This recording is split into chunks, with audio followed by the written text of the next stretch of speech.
My former employer, ESPN, is going to expedite their Michael Jordan Chicago Bulls 10-part series and move it up here in the next couple of weeks. And I think it's a good move because I'm a talk show host and I need content.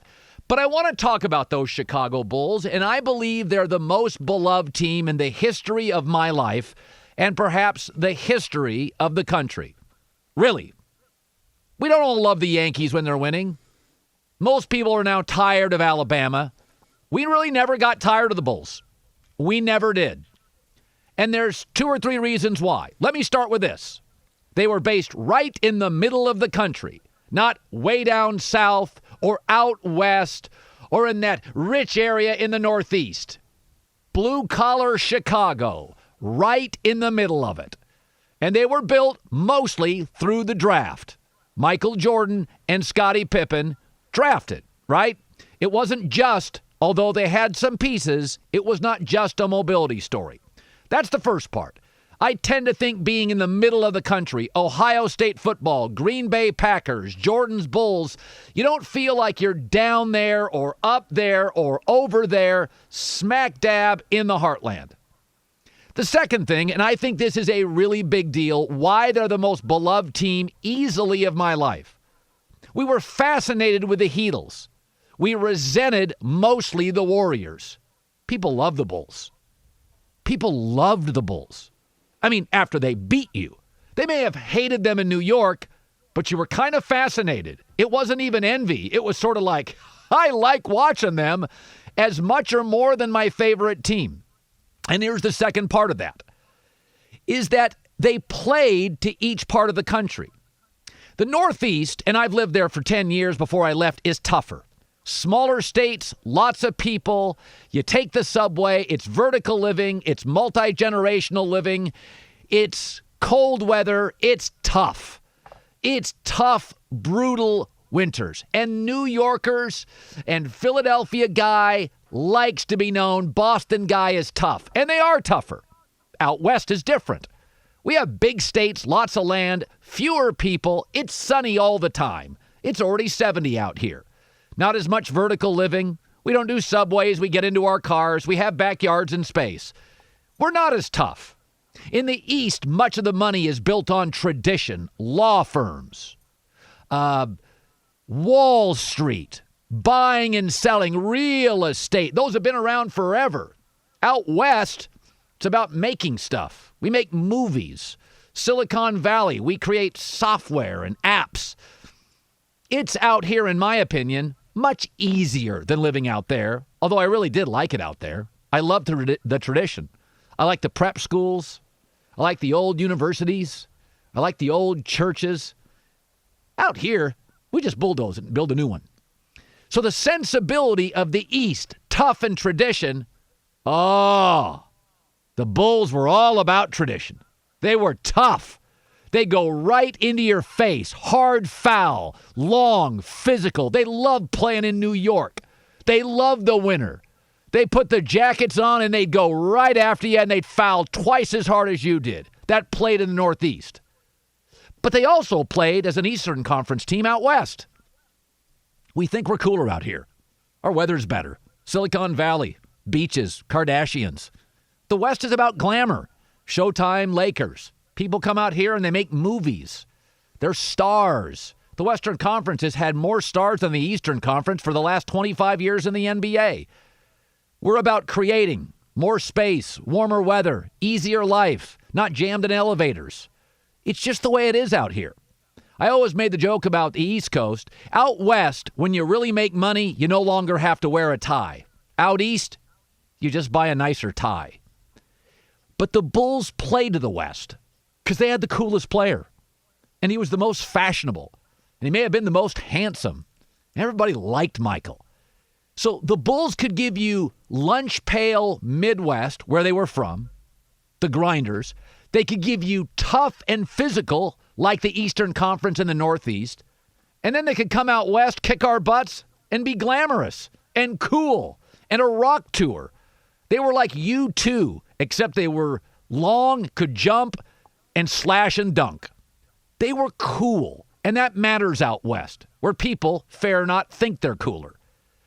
The other thing about this team, they could beat you so many ways. It's the longest team I've ever seen. It's the best defensive team I've ever seen. They had the best coach in Phil Jackson. They had the best player in Michael. They had the best slasher in Pippen. They had the best duo in Pippen and Michael. They had the best European player in Tony Kukoc. They had the best rebounder in Dennis Rodman. They had the best defender off the bench in Ron Harper. The centers, it was sort of a merry-go-round. This guy, that guy, the other guy. It didn't really matter. Luke Longley, Will Perdue, it didn't really matter. Bill Cartwright, nothing wrong. They're part of the team, gave them length.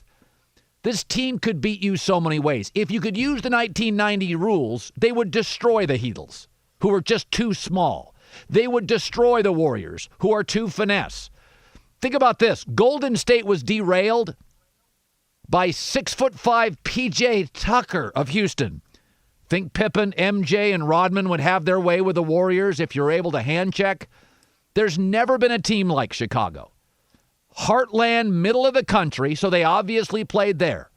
But they had the toughness and the traditional gravitas to play in the Northeast, where people out east, they really, and I'm a West Coast guy. I love living for 10 years in Connecticut. The churches, the people were principled. They're into tradition. You know, I've said before that people out east chase their fathers' and grandfathers' dreams. Out west, you chase your own. You probably fail more often, but it's more entrepreneurial out west. It's more about tradition out east. And they played to the old school traditionalist out east, and they played to the cool glamour of the Western Conference. Best coach, best player, best duo, best rebounder, best shooter, Steve Kerr, best European player. They could beat you. Listen, I loved Kobe Shaq, but it felt very L.A. Shaq was doing movies. Showtime Lakers, maybe the second best team I've ever seen. But again, they felt Western. I mean, Forum, Magic, the intellect, the aloof, Kareem Abdul-Jabbar. It felt very Western. And oh, by the way, I like the Heatles, but that felt like it was built solely on mobility. The Bulls had some of that, but it wasn't their nature. It wasn't their DNA. They would occasionally go get somebody to fill a gap, but it was built on Jordan and Pippen. And so I can't wait for it. I think it's going to be fantastic. There'll never be a 10-part series. As much as I enjoyed the Warriors, I never resented them. As much as I love the Heatles, I don't think they're worthy of a 10-part series. The most beloved team in my life as a sportscaster. I was a local sportscaster in Tampa, Florida. Nobody else in the department liked the NBA, so I would go cover the Bulls every time they played Shaq and the Orlando Magic. It was like no other game. It was like no other series.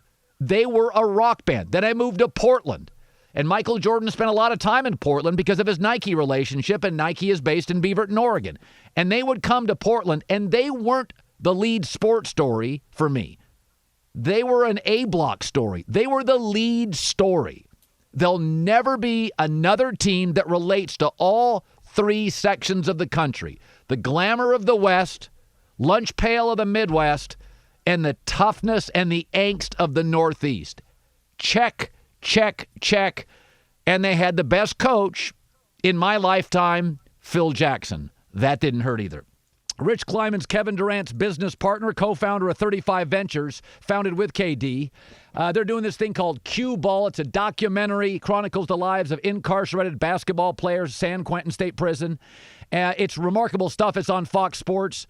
What I'm hearing, it's unbelievably well done. And Rich is joining us. Let me start with this. So I want to talk about Kevin. He tested positive for COVID-19. So let's just address that first, Rich. How is Kevin? Kevin is fortunately feeling great. He is way past the isolation period. He's symptom-free. He is, for all intents and purposes, now back to the similar isolation that we're all kind of getting used to with the guidelines that were put in place, but nothing more than what we're dealing with now, and is out of the kind of dark period. So thanks for asking, and he's feeling pretty good. This was always going to be a difficult year. Kevin is verbal. He likes to talk. He likes social media, and lots of people do. I have friends that are on their phones all day, my kids. And so when he got shut down for the year, he's an artist, and he couldn't do his artistry. He couldn't play basketball, where he's probably first or second best player in the world. I always thought, Joy and I said, it's going to be tough for Kevin because Kevin likes to perform. Has it been difficult, not just the virus, but for a great performer to not perform? If I was a great artist and I couldn't sing for a year, that takes away a big chunk of me. How tough has this all been for Kevin? Well, you are an artist, by the way, and if they took away your show, you'd be miserable, right? So I think yes, I think there's the obvious that when your true love and your life's passion is taken away from you, there's that feeling, that exact feeling, the literal feeling of like this thing I love more than anything in the world I can't do. I can't play basketball, but I think that he's incredibly mentally strong. I think some people question that because of his kind of banter on social media, and I think one clearly has nothing to do with the other. And he's incredibly mentally strong, and I think he was quick before anyone around him, before all his friends and family, to see this as some sort of blessing and know that that was the only way he could look at it, and to start to watch film, to start to kind of master the mental side of the game, to take a well-needed reprieve. I mean, you think about how hard these guys go from the age of 8, 9, 10 years old. I think he really looked at it as like an opportunity in that way to kind of understand and learn the organization, to kind of define his voice within the organization, to watch his team play, to be in coaches' meetings, to be active. I mean, everyone saw how active he was on the bench this year, and I think he had to see it as a blessing. But of course, when you're Kevin Durant, if you're anybody that is something taken away that they love, it's frustrating. You were, it's funny.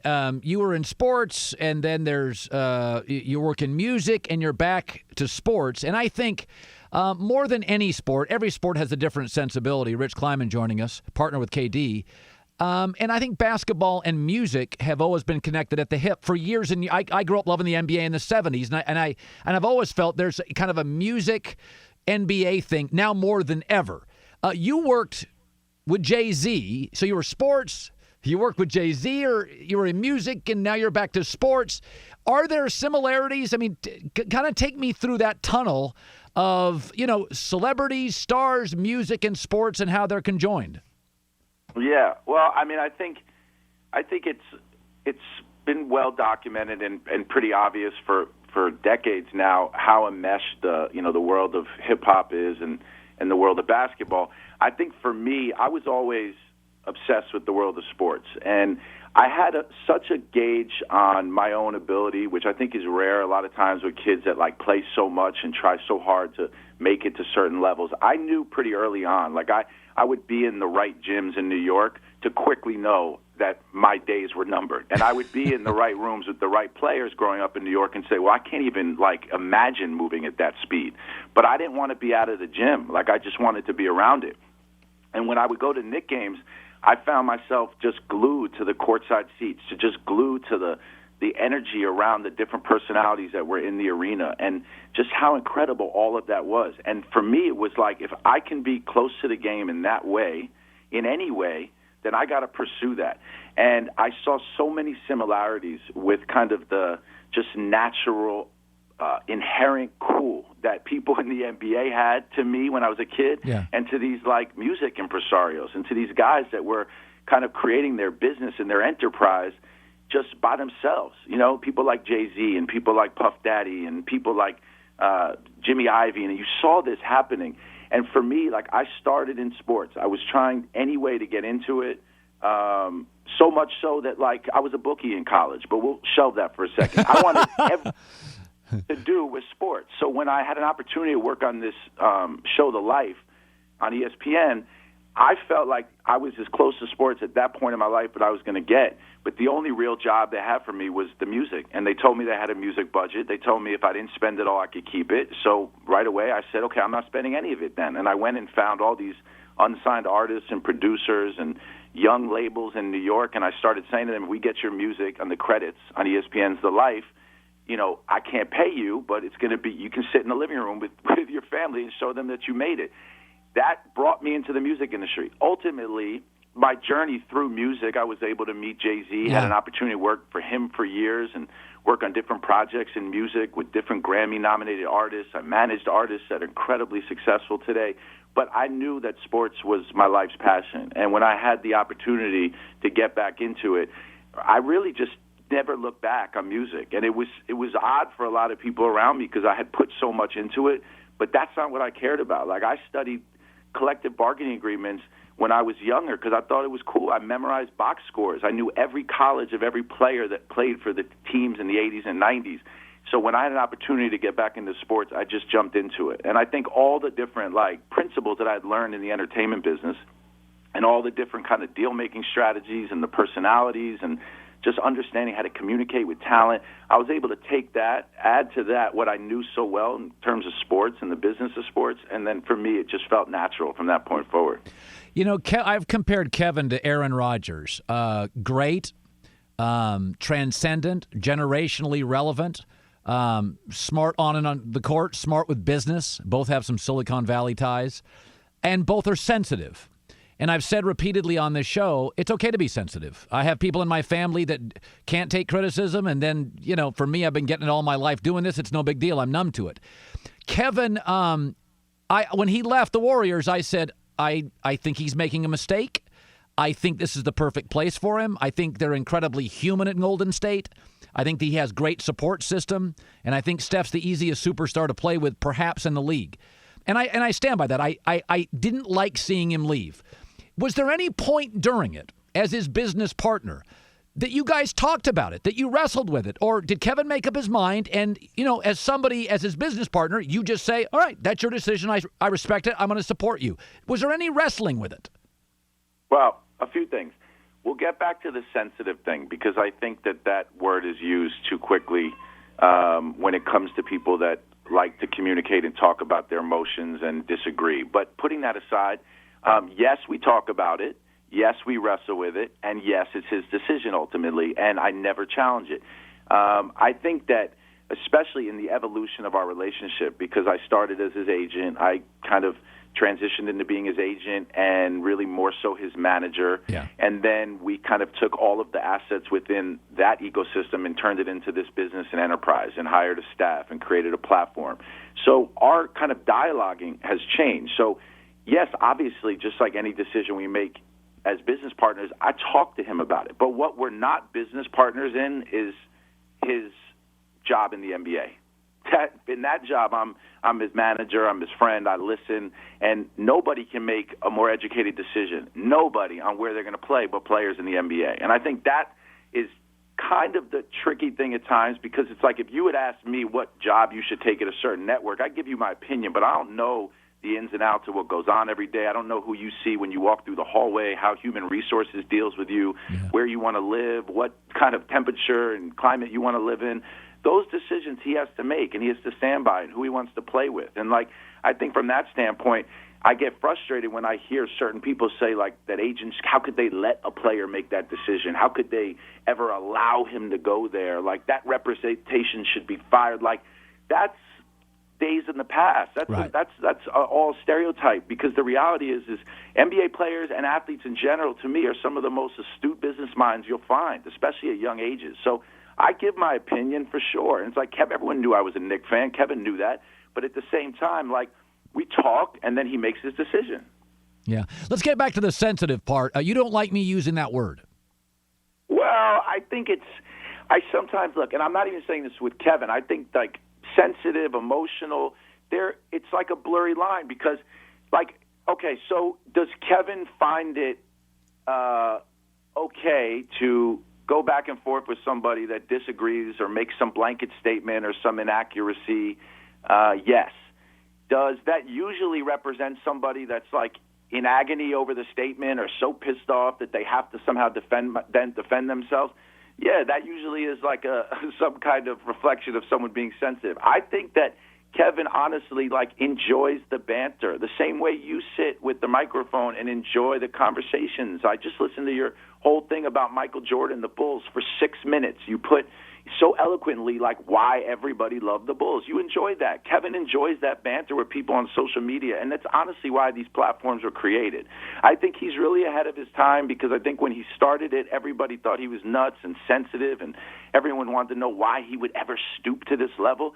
And then you see everybody doing it. I mean, it's just kind of the way of the world, and he grew up in this generation. Yes. I don't think it reflects how he's feeling. It's like when he puts the phone down, you don't see him walk to the kitchen like, I can't believe this kid just said you know what I'm saying? Like, he doesn't think about it like that. Yeah, no, some of this stuff, Rich, is generational. Joy and I sometimes, Joy will do stuff, and I'm like, my daughter's constantly trying to talk me into going on TikTok.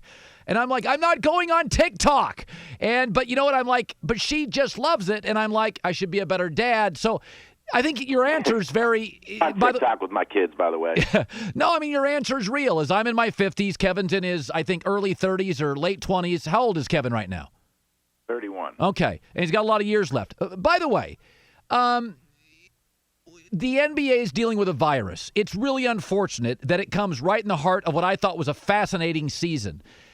I would like to see the league, I think this is too good of a year to let it go, especially for some older star players, and I don't know how many years they have left. But this is also a very fluid situation globally. I don't want you to speak for Kevin, but where do you land and maybe your business with KD land on the return of the NBA this year in the next 45 days maybe? Got it. Well, I definitely will not speak for Kevin, and I don't think it has any effect on our business. I know it doesn't. But I can speak to you as just a fan of the NBA and with somebody with a point of view.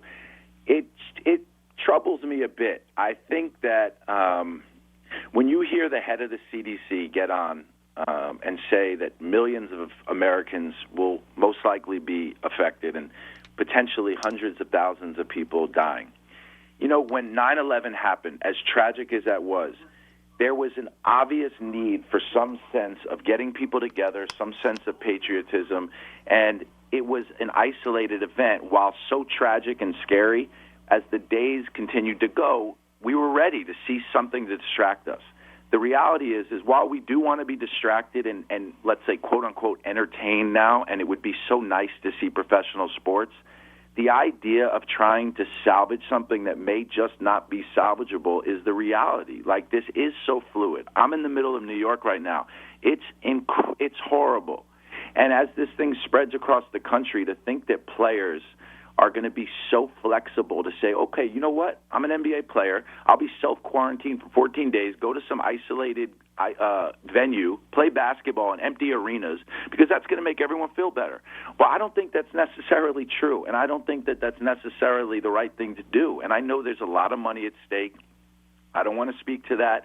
I think that this is one of those situations where the reality is it may just not be salvageable. And maybe it will be in a month, because I think a month ago we never could have imagined where we are now. But I just think it's a bit frustrating to see so much dialogue on how we can rescue the season, when in reality it's like we're in the middle of it. Like, we're smack in the middle of this tragedy in the world. And I can't even imagine, like, emotionally, why would players be any different than us? Why are they not going to react the same way we would going back to work in the midst of this going on? I just don't know. You know, I know there's an economic part to it that I won't get into the minutia on that. And that's real, because that has to do with the economy and everything. But, you know, there's so much to take into account, and to think that, like, putting a season together in the middle of this, like, just so we can get, like, an empty arena Bucks-Pacers game on a Friday, is that really going to get everybody back in the swing of things? Like, no. No, I think that's a really honest answer. Rich Kleiman, co-founder, 35 Ventures, founded with KD. I like that you answer all the questions. A lot of people don't. You do. I like that. You know, Kevin's not going to do our show because I think sometimes it's funny. I saw Draymond Green at a fight, and he came up and he said, "I really like you. You defend me." And then I think to myself, I have Rich Kleiman on today. That probably means Rich thinks I don't like KD, which I do. And Kevin's a very complex person. And I don't always agree with what he does, but he's incredibly human. He's raw. He's open. And I got to be honest, he's unique. A lot of athletes follow in step. He doesn't. And I like that about him. He's a very, very unique person. I get his emotions. I see him crying. I see him mad. I see him arguing. And as a sportscaster, Rich, I like that. He gives me a lot of different stuff. And I appreciate that. And I honestly, I never really thought, and I do watch your show. I'm kind of just like consume so much, too much. But I feel like in order to build our business, I have to get such a gauge in the temperature of the world and the league and sports in general that I do. And I enjoy watching your show. I don't think you dislike him. I think you're honest as well. And I think that, like, you give your different feelings on him. But I never once felt that your overriding sentiment was that you didn't like him. Like, I don't think you have a stance one way or the other. And I know you respect his game.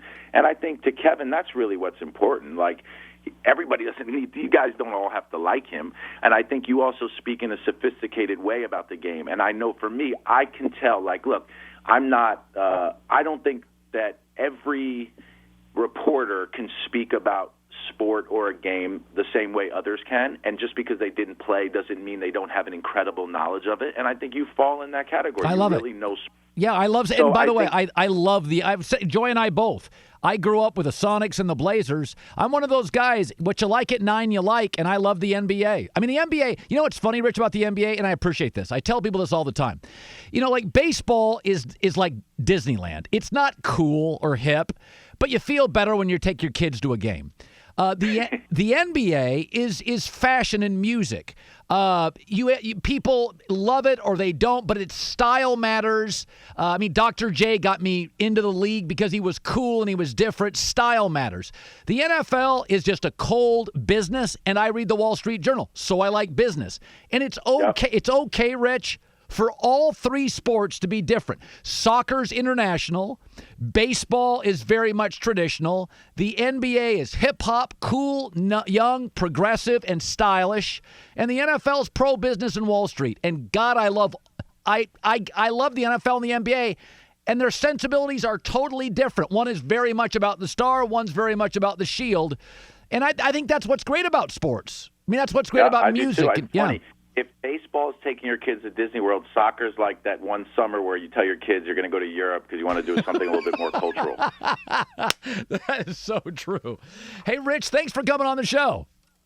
It's my pleasure. It's my honor. I will say one last thing. Sure. The only reason why everybody loved the Bulls, even though that whole thing you said was incredible, it was just because of Michael Jordan. Well, he was, you know what, the best player, the most fashionable player, arguably the most handsome player. He was the coolest player, and he was winning all the titles. And by the way, Bob Costas said this yesterday, Rich. Jordan did get one break. He got the Nike money before anybody else, and they built a protective shield around him, Rich. So even the criticism of him, that he could be a bad teammate and selfish, he was almost like Ronald Reagan as a president. We liked Reagan so much. We loved Reagan. I mean, Reagan was like everybody's cool, handsome grandpa. We liked Reagan so much. His mistakes, he once joked about bombing Russia. We're like, oh, that's Reagan. You know, if Obama does that, he gets crushed. Exactly. But also, if Jordan said that and they didn't, and he said it in between the 11 o'clock news and the morning news, it wouldn't be a big deal. I mean, it was just a different era. You know, he played one national TV game. There was the exposure we got to him was just him at his peak performance, doing what he did best. Nowadays, you get exposed doing everything in your life. You're just held to a different lens. But he's just Michael Jordan. I mean, it's like a recipe for some magic that we'll never understand, but everybody loved him. Even New Yorkers loved him. Rich Kleiman. Thanks, bud.